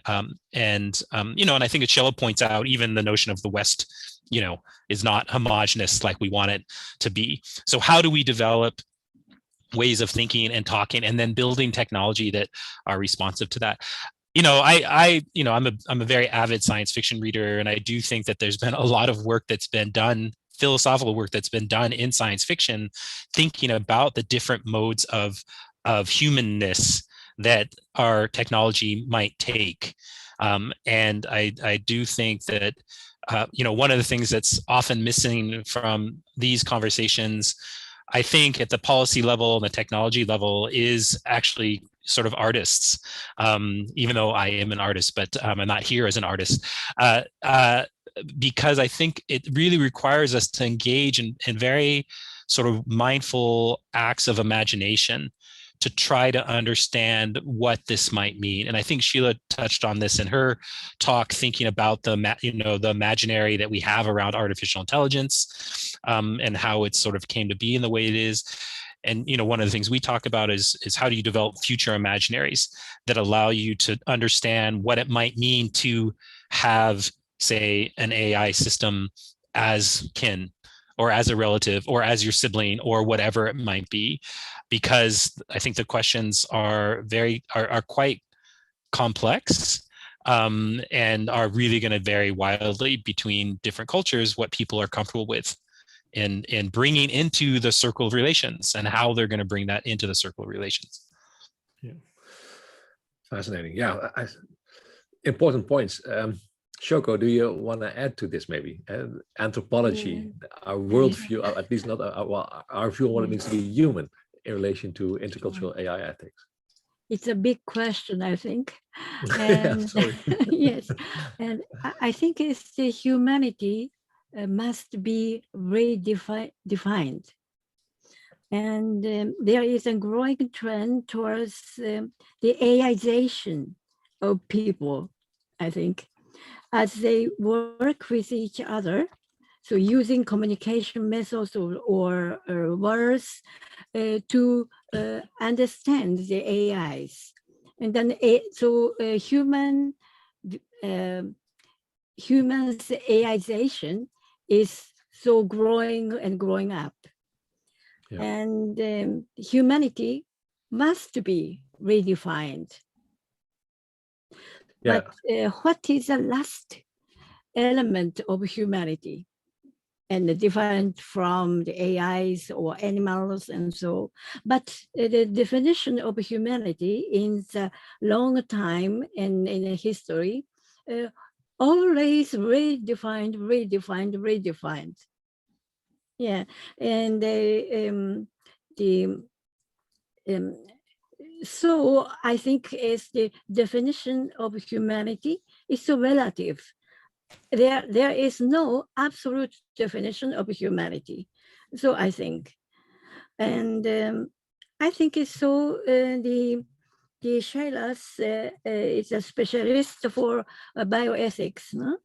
And I think so there are so many hints from the bioethics of the AI ethics. And the humanity is also redefined in the bioethics with the genomes and so on. And then I think it's so the same discussion table of bioethics and AI ethics from the view of redefinition of humanity is important. Yeah. Well, may I ask you to give a quick reaction on that, Sheila? I think redefining humanity is also quite a big ambition, and maybe also something that is a sensitive ambition in the sense of can there be only one answer? Are there several answers to that? So how would you see this anthropological line in this, well, the AI discussion? Well, while I understand and share Jason's sort of withdrawal from the word anthropology because of what it has meant as a practice historically, I couldn't agree more with the ambassador from the Vatican that it is thinking about the human that is at the center of the things that we've been talking about. And I think that the 21st century will be, in its own way, a second Enlightenment century if we do it right, because we have altered our position in the universe in various ways, and also our understanding of our position in the universe. So, you know, if there is something to celebrate amidst all the gloom that we easily see around us, it is that there are now, I mean, Shogo referred to bioethics. I mean, there are fields of inquiry in which the human capacity to reflect on the human condition is taking different forms and is sprouting in all kinds of ways. And it is tied to the maker impulse as well. I mean, that is the not just the thinking, but an awareness that the thinking and the doing in some sense are joined together. So one of the things I would suggest is that this is a system-wide thing that is happening. It's not only in the context of AI. Again, as Shogo has already pointed out, people are thinking about this in connection with the biotechnologies, but people are also thinking about it in connection with the environmental sciences. Some of the things that we've said today about our connection to the machine-like inhabitants of our world, the way they force us to think about what is central to being human, you know, after all, these have been raised already with what relationship do we have with other living and sentient but non-human beings?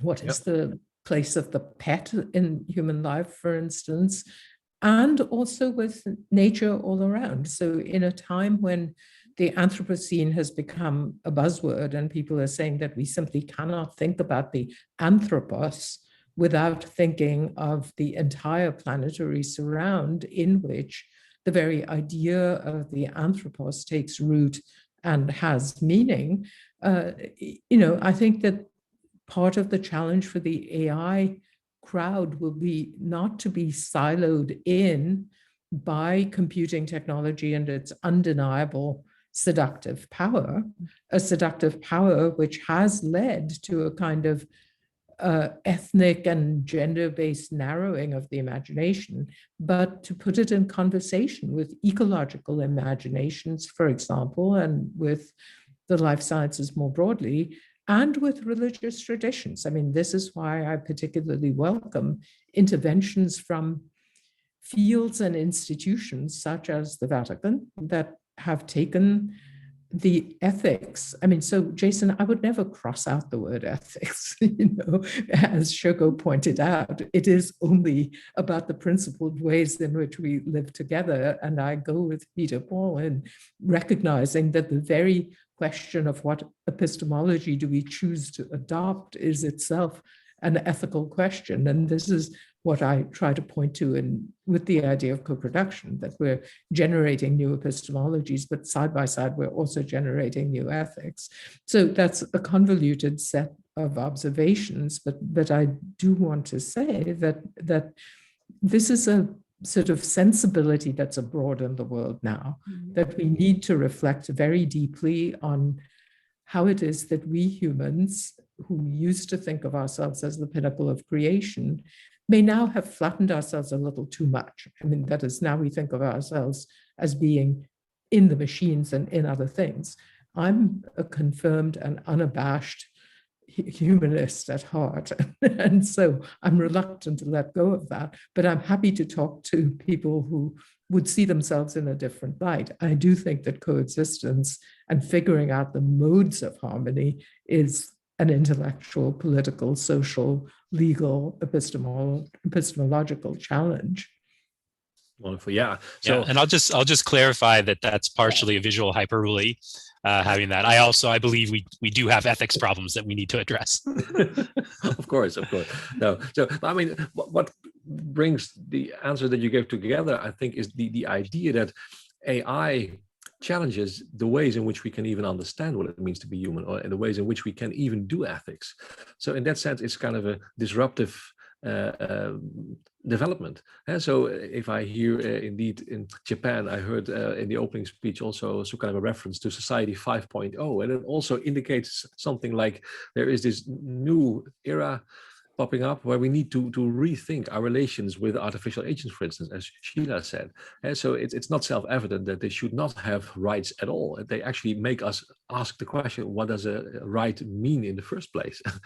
And in the Anthropocene as well. So what does responsibility mean for ecosystems, and whose rights need to be taken into account if we think about the risks of geoengineering, etc. I mean, people are working on this topic now, actually also in my own country, in the Netherlands, on the ethics of socially disruptive technologies, to see how new technologies urge us to reconfigure the concepts with which we can do ethics. And my observation is actually that now that we have this intercultural community to discuss these things, we could also maybe arrive at an intercultural dialogue on these very concepts with which we could do ethics. So we're crossing the boundaries between ethical traditions, not only values, but at a more fundamental level, the ways in which we do ethics in the first place. So that's maybe a very interesting first step towards further dialogue. Maybe let me end before we close with one last question, which you could maybe answer somehow briefly. A question from Eric Chua from Singapore in the Q&A, who moves back to the idea of harmony, avoiding bias. I think that's maybe the way in which the more individual-based approach and the more community-based approach would frame the same thing. No bias and striving for harmony go together somehow. And what he asks is, well, if we want to focus on diversity, isn't there a risk that AI can also contribute to forms of polarization? Well, of course, we have seen that. And so if I take that question one step further, how could we embed harmony or diversity in the AI systems themselves? What would be needed to realize a world in which diversity and harmony could take place with AI? A very broad question, my apologies for that, but maybe if you could give a quick kind of reflection on that, all of you, that would be a very nice way to conclude. Jason, may I ask you to start then with the reflection? Well, I think that's the question, at least for me. I don't actually have good solutions or good even suggestions at this point about how to do that, because it's such a fraught area, right? So first of all, you have to be able to articulate what harmony means for you in the context that you're working in, right? And then you have to figure out some way to formalize that, right? And then you have to figure out some way to make that computable. Yeah. Right. And then you have to figure out some way to actually program it into a system. Right. So there's a bunch of steps along there that, frankly, sort of computer science has not spent a lot of time thinking through how to move through those steps. Right. I think there are some people that have thought about that. But it's not a kind of a mainstream, and it's certainly not where a lot of sort of, I would think, research dollars and attention is being focused, but that's part of what we're trying to do for the next stage of the work. What we're doing is that there are these, these really difficult problems at each stage in sort of implementing or embedding those values. The values that are there have been embedded unconsciously, right?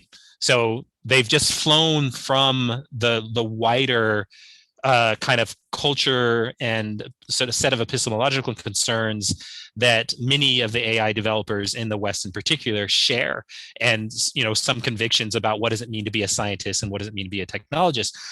But they're, those values are thoroughly embedded throughout that entire process, but they've very rarely have been articulated as cultural values that they then figure out how to embed.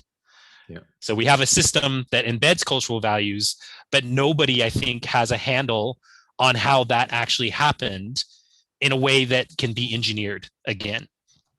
And so for me, that's the big challenge, is how do we actually create these engineering workflows to do this so that we can actually embed them into the systems.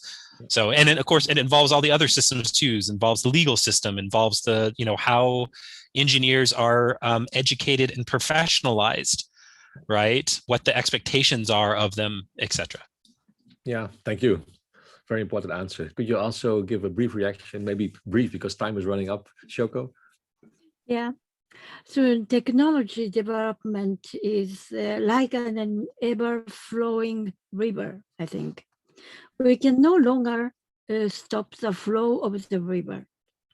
We have to get on board and vote and live with the big flow of science and technology down the river.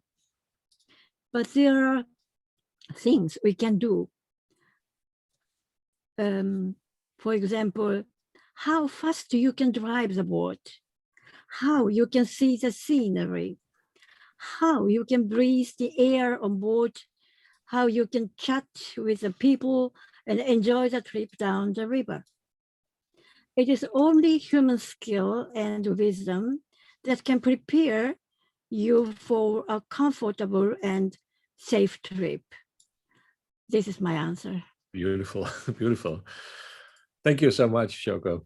Wonderful last words. Sheila, can I give you the final reflection? Thank you. And thank you, Shoko, for restoring this to the sort of rhetoric of poetry almost. So I'll just say two things. And one is maybe a little bit sloganeering, but maybe we should think about taking back the city. The city is where our political ideas of being citizens originated. And it's interesting to me that AI technologies have developed into the project of making smart cities. If we just critique that project of making smart cities, we find many of the problems that we've discussed this morning cropping up there. Why should we make the city smart and not the city subservient to its citizens?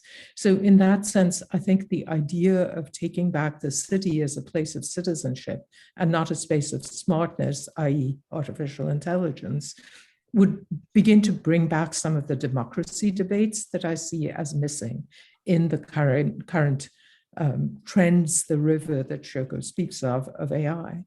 But my second point is something about reversing the arrow and making critique be the mainstream. So why is it that people like the ones who have spoken this morning are always presented as being in the oppositional mode? Why is it that people who speak for harmony, people who speak for diversity, people who speak for the richness of human experience, people who speak for the multiplicity of governance regimes, that we are seen as the oppositional force? So I would like to see a system in which, with the aid of bodies like UNESCO, the critique becomes the central position, and the people who have to argue the point are the ones who would do the flattening, who would do the reducing. Some of the time it's important. I mean, it's good to have ramps into buildings that disabled people can use. And there is a mode of standardization that increases inclusivity in some ways, though even there we know the design potential is something that is left unexplored for the most part.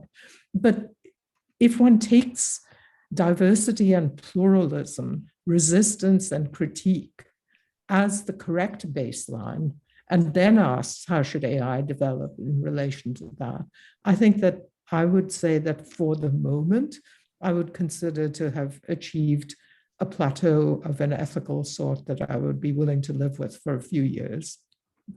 Thank you. Thank you so much. We have already reached the end almost. I mean, there's much more to explore. Of course, we've been focusing now on Asian perspectives, on American perspectives. There is, of course, also perspectives from Africa, from the Middle East, a lot of important perspectives to bring into the discussion that we really need to have on the table. But what I've really learned is that, well, we need to see this as some kind of a harmonious thing, just like the city and the citizen, maybe the harmony is about the orchestra. So you said, Sheila, what's in the bass or what's in the soprano? Maybe it's also what's in the orchestra, what's in the choir, what's in the director, what's in the instruments that we have. All these elements we've touched upon. I've learned a lot. I want to thank you very much for the time you took and the wisdom that you all shared with us. It was very inspiring for me, and I hope we will have many more of these meetings with all the other perspectives that we also need to have on the table. And with that, I would like to give the word back to Gabriela Ramos, ADG for Social Human Sciences. Gabriela. Thank you. Thank you so much, Peter, Paul, and thank you so much, Jason and Shoko and Sheila. This has been an amazing journey. I have to say that I come from the economics world. I come from the definition of humans as consumers and producers. So when I hear the kind of debates in terms of really trying to capture better what human means to be, and how can we incorporate these reflections into the technological progress, as Sheila has mentioned, the inevitability, the progression, the linearity is just amazing. I really want to thank you all. I feel that we come much more wiser in terms of what we try to advance and what in UNESCO we are forging since long with this reflection. We take so many concepts that you have put at the table on the epistemology, on the indigenous culture and contributions, on the tacit knowledge. I think this is super important because AI is just codifying certain ways of the intelligence, but it's not everything, as you mentioned. The question of the traps, the reductionism, and of course, how can we just open the discussion and look at the failures of capturing humans in the way that we are doing it. I have to say that this is a very challenging conversation because the fact is that technology is advancing in the way it is framed, with their constraints and what they can codify, as I said, and what they can use the computer power with, and with their own frameworks. But if I get something out of this conversation is that we should continue to challenge. We should continue to pose the questions. We should not take the reading of the world as it is. And this is something that I feel in UNESCO we are doing. I love the way that you argue about ethics or not ethics. For us, ethics is the tool exactly to continue to challenge and to continue to question. Peter, Paul, I really want to give 2 minutes to Daphne Feinholz because she's, of course, a fantastic member of UNESCO family that has always argued for this cultural diversity, for disengaging the different communities and the different readings. And then we close the session. So thank you so much. We take to heart all what you have shared with us today. Daphne. Very much, Gabriela. Thank you, Peter, Paul, and thank you to all the panelists. Sheila, as always, a pleasure. Jason, we have tried to get in touch with you before, and finally we have you. And Shoko, just such a pleasure to have you. And thank you very much. I think we have covered from very practical issues to the very philosophical ones, and it has been fascinating. And I just want to add to what Gabriela said. I think some of the main messages I also retain is the importance and the relevance, Sheila said, of making sure all the time that we know that we are putting the right questions and what it is behind all these issues about. Are there the spaces pose the right questions or not? Maybe we are pushed because we are in one of these 3 traps that we are not posing the right questions either, or we are not including those who need to be asking the questions in the spot. And I think this is something very important, and this will allow also to keep alive the reason, all the task knowledge, all the innovation and imaginary that we need, and making sure that I fully agree also that, and I think that's the role of ethics. The role of ethics is also not static, as neither the knowledge, neither technologies. Ethics is not, and that doesn't mean that we are in a subjectivity. It means that we collectively follow and reflect together on what to be the commonalities and make some basics or some minimals that are not minimals, and that we construct together on those, as it was said during the panel. Everybody knows what it is in their culture, in ethics, in their knowledge, so we can find some commonalities without falling in the trap of harmonizing codes, which will be something that will be fictitious and not real, but at the same time we find common grounds in the differences, and then we can make sure that the national and these regional things that need to be developed feed up the global, and that it's not an issue that the global tries to impose to local, but there is a constant dialogue. I think that's more or less what I wanted to say, because it's already too late. I just wanted to thank you because it has been passionate. Thank you so much. Thank you. So I guess that means that we can close the meeting, right? Do you want to say some famous last words, Gabriela? No, I see from your thumb. Then thank you all very much for your participation. It was wonderful to have so many people in this meeting. I think it's a very, very important topic. I think UNESCO can play a very important role in this discussion. We should have more of them, including other views than we had here on the table, even though they were extremely interesting, I think. Thank you so much. We will keep you informed about next steps that we will make. Stay tuned, I would say. Bye-bye. Thank you so much, Peter Paul. And thank you. Thank you for a wonderful chair, Peter Paul. It was a pleasure. Thank you for cooperation. Thank you so much. Bye-bye. Thank you. Bye. Thank you.